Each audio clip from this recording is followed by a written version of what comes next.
it's me, your buddy Dave, the host of the Dark Stuff channel here on YouTube. Thank you so much for checking out my latest video. As always, it's much appreciated. So folks, today's video is going to be a long-form recap of my recent road trip to see Vicki and Debbi from the Bangles. I talked about it a couple videos ago. Turns out there's a lot more to this show than I knew going into it. So we're going to have a lot of stuff to discuss, including lots of great clips from the Bangles, Belly, Silversun Pickups, letters to Cleo, and much more. So a little while ago, I saw a posting for on Vicki or Debbi Peterson from the Bangles social media saying that they were playing a show in Madison, Wisconsin on Friday, January 10th. And I was like, that's pretty interesting. The Bangles haven't performed together since pre-COVID. They may never again. Who knows? So this is 2/3 of the Bangles, so I would like to maybe see this. It is a bit of a drive. It's probably close to a 7-hour drive to get there, but I started making plans to go. I found out maybe a day or so later that there were other people on this particular thing. It was Silversun Pickups. At the time, it said Belly, and then it said Laura Jane Grace. So I'm like, well, that sounds pretty awesome, Belly and the Bangles. So of course I'm gonna go to that. A couple of my old friends from when I used to live in Wisconsin were gonna meet me there. We all used to work at a record store together called The Exclusive Company. And we're like, yeah, let's fucking do this. Let's go to Madison, see the Bangles. This will be great, right? Well, turns out there was a lot more to this show, this festival, this event than I even knew. It turns out that this wasn't just a one-night festival. It was actually a 3, maybe 4-night festival. And it was designed to be a fundraiser for an organization called Joey's Song. And Joey's Song fights epilepsy with music in memory of Joseph Gomel, who died in 2010, just shy of his 5th birthday, after suffering a debilitating form of epilepsy called Dravet syndrome. Our multi-day music event called Freezing Man supports families by raising funds to support the critical research needed to find treatments and cures. That right there is the reason for the benefit, and that's why all of these artists are donating their time. But like I said, this was multiple nights, so other people that were there were John Auer from the Posies. Okay, I mentioned Letters to Cleo. They were supposed to be on a different night. They were on the night that I was there. Of course, Belly, John Calsill from the Calsills, who happens to be married to Vicki Peterson, Kelly Deal of the Breeders, Butch and Duke from Garbage, Freedy Johnson, Kenny Hoopla, the Silversun Pickups, like I mentioned, Heather Porcaro, who I don't really know, but I imagine she's related to Steve Porcaro from Toto. He was going to be there. Portugal the Man, John Resnick from the Goo Goo Dolls, Sierra Swan, the Nielsen Trust, which is Rick and Dax Nielsen from Cheap Trick, and then some comedians like Dana Gould as well. So it was multiple nights, and I honestly just did not know that. So I only made a plan to go for the one night. But that was the night that the Bangles and Belly were there, and that was the main reason why I wanted to be there too. All right, before we get to the music, we have to actually get to the festival. So let's hit the road, okay? All right, heading out.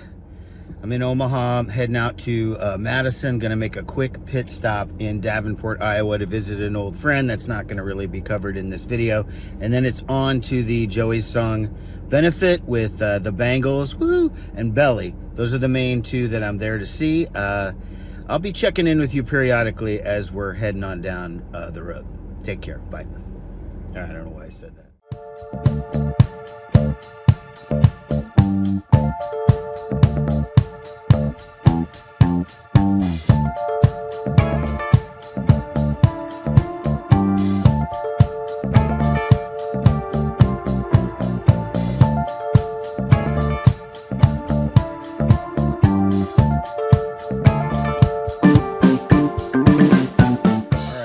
Somewhere in rural Iowa. I passed Des Moines about like 20 minutes ago, heading over to, I don't know, I want to find some place to get lunch.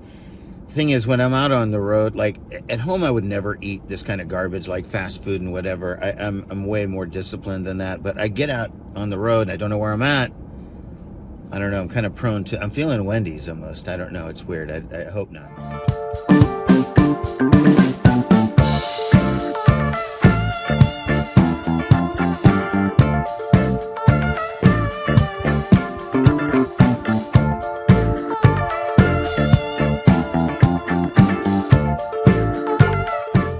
On Highway 61. I just realized there's a song about that.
go. That was me getting to Madison. Now we're here at the show, and the ticket said doors at 6, and the event is at 7.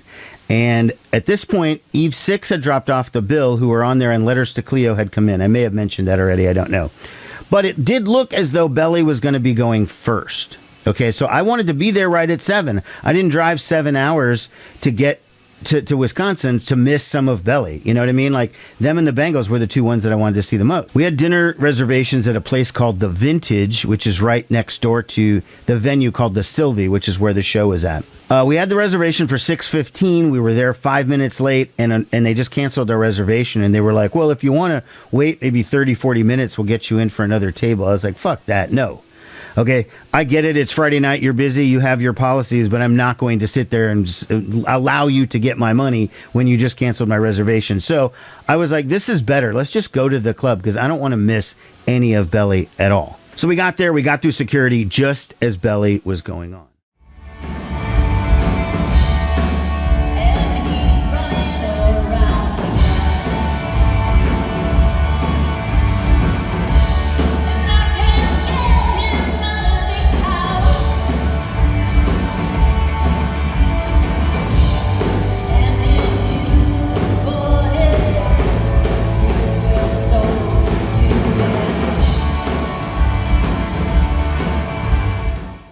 So first of all, Belly's drummer was not there. They had to use Letters to Cleo's drummer because of the fact that he had COVID. So the band was not 100% Belly, but you know what? It was 100% Tanya Donnelly, and that was the main reason why I was there. I've been a fan of her since the Throwing Muses days. I have the 3 Belly albums because they did do a third one. I've got a bunch of her solo records, and it's just like I've never been in the same room as Tanya Donnelly, so I really wanted to see this. Tanya's daughter was there. I didn't catch her name, but she came up and sang on a couple of songs, did backup vocals and whatever, but they did play the basic hits off the first couple of records. At one point in the night, Kay Hanley from Letters to Cleo came up on stage and sang a little bit with them and stuff, and so that was kind of cool. I figured they knew each other from Boston, from like back in the day.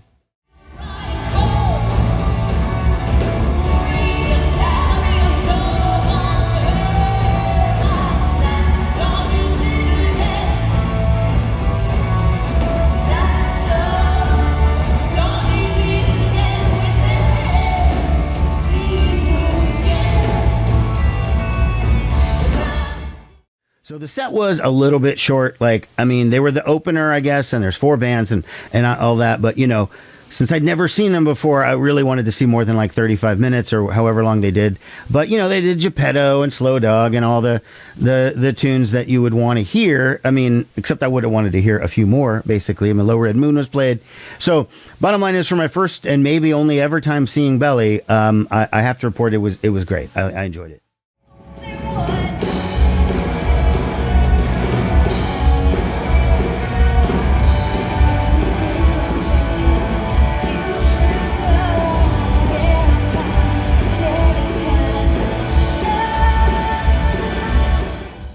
Next up was Letters to Cleo. Now, I have to admit that I've never really been a huge fan of Letters to Cleo, and it's not because I listened to them and decided I didn't like it. It was just I didn't really give them a chance back in the 90s. You know, that was my jaded indie era. Okay, like, I had an independent record label. I worked in a record store. Like, I was Mr. Elitist, like, highbrow guy. And if a band came along that I didn't know about from building up on the indie scene at first, like, I was pretty dismissive. And I think I dismissed Letters to Cleo just because I hadn't heard of them before they got famous. And I now, as an older person, looking back, reflecting, know how dumb that is. But it was the 90s. It was a pretty prevalent attitude with a lot of people. And I've reevaluated groups like Weezer and Beck and whatever that I just dismissed in the 90s. So Letters to Cleo is in that group. Now, they played their hit Here and Now.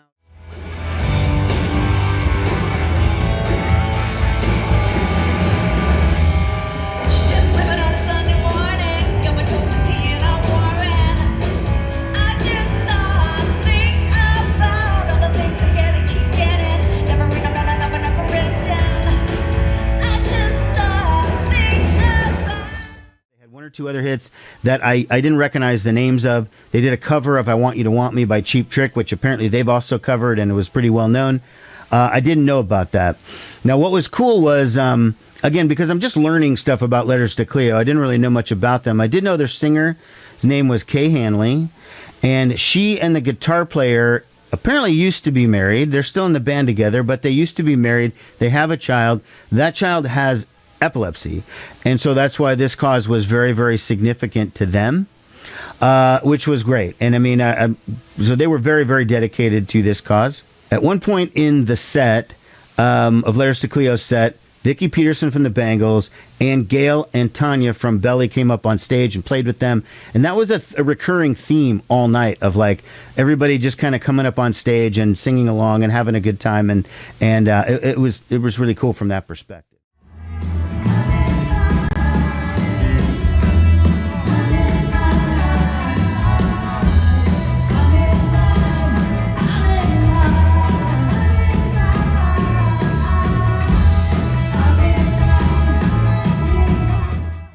Next was the main thing I was there to see, which was Vicki and Debbi from the Bangles and Friends. And they really didn't indicate who the friends were going to be. They didn't indicate what kind of stuff they were going to be playing. Was it going to be all like cover songs? Was it going to be Bangles hits? Was it going to be, who knows?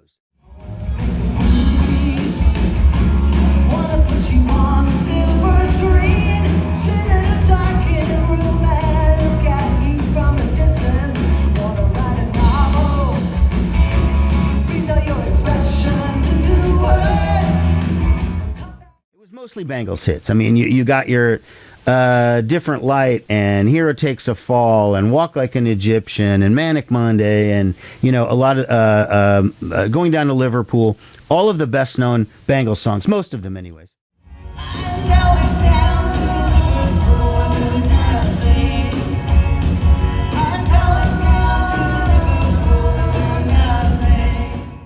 So it was Debbi played drums as she normally would in the Bangles. Vicki played guitar and sang as she normally would in the Bangles. Gail Greenwood, the bass player from Belly, played bass. And then they had another guitar player whose name I didn't get. They said it, and I just wasn't taking notes, or I don't remember who was playing with them. They had another guitar player. But at various times, they would bring up all sorts of other people. So Tanya Donnelly came up on stage. Kay Hanley came up on stage. At one point, Kelly Deal from the Breeders was there. I was like, what the hell is she doing there? She comes running up on stage. She's doing backup vocals. There are certain songs, however, when like Going Down to Liverpool, for example, where Debbi would come up to the front, grab an acoustic guitar and sing, and then the drummer for the Silversun Pickups went back and played drums on that kit and did it that way. So at one point, there were almost members of all of the bands of the night there, playing these songs. Now, when it came to songs like Manic Monday and Hero Takes a Fall, which are ordinarily sung by Susanna Hoffs, Vicki did the vocals on those. They did their cover of September Girls by Alex Chilton, or the Big Star.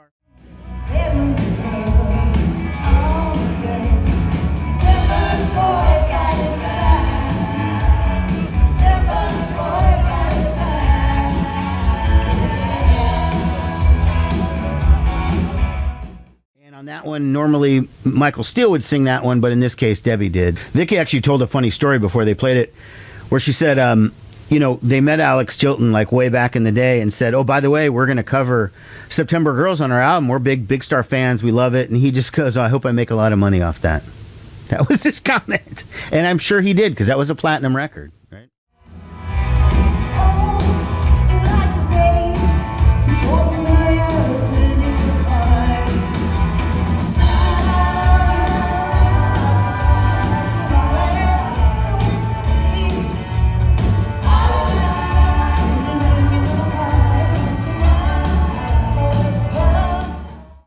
Is this was very exciting for me. This may be my only opportunity to have ever seen the Bangles. I mean, earlier, about a year ago, I did see Debbi, and I got to meet her briefly when she was playing drums with Matthew Sweet. So there was that. I thought that might be my last shot. 10 years ago or so, I met Vicki Peterson when she was playing with a different group when they came through Omaha. But I'd never seen them together, and I still have never seen Susanna Hoffs, even though I cover her extensively on this channel. I mean, we talked about her novel and her album. The Lost Record was my number 9 of 2024, but that's neither here nor there. I'm just trying to establish my Bangles bona fides here. I am a massive fan, and this was very exciting. Maybe this is the only thing I'm ever going to get to see as far as the Bangles go, but I mean, they also did Hazy Shade of Winter. Of course, you knew that was coming.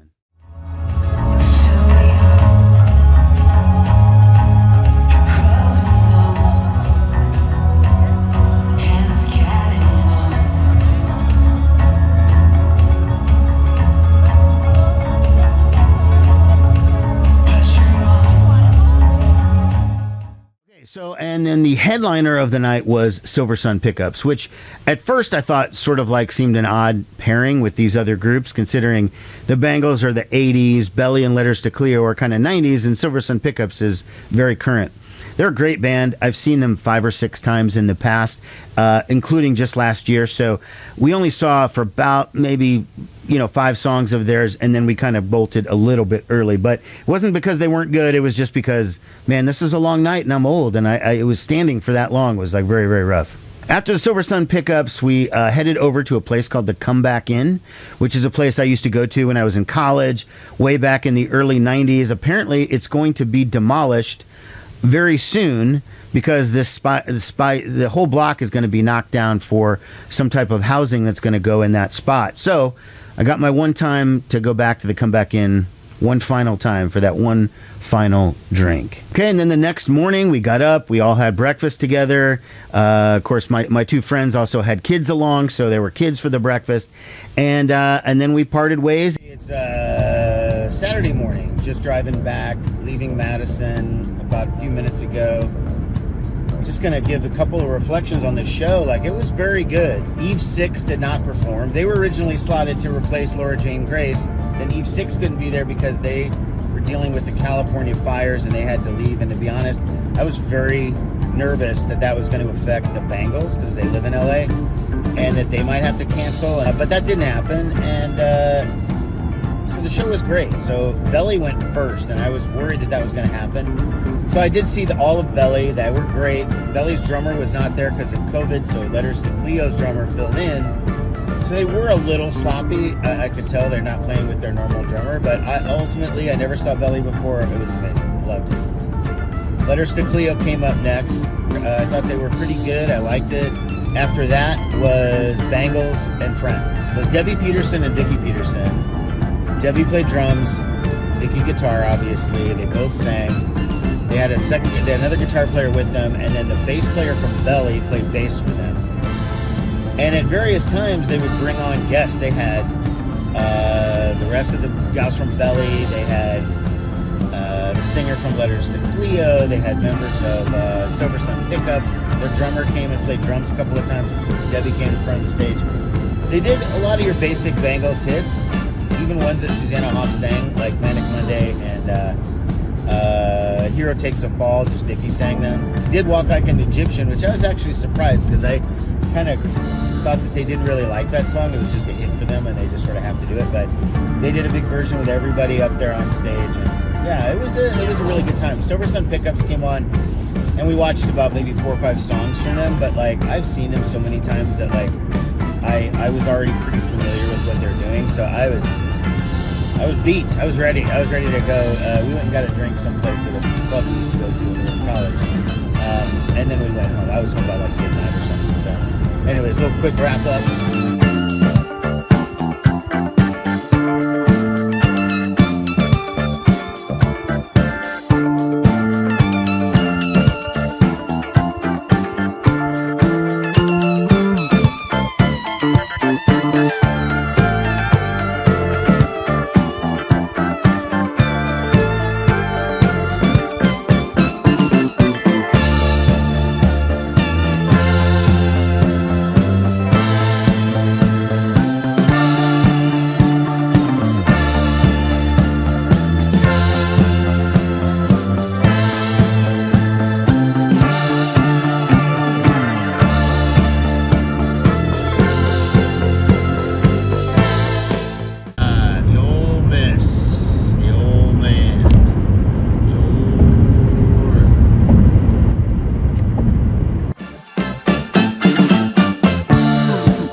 buddy. What are you doing? Yeah? You happy to see me? Yeah? Okay, cool. Thanks a lot for watching, everybody. This has been another episode of The Dark Stuff. Much appreciated. Thank you. Take care. Bye-bye. So, you have a MySpace page or something?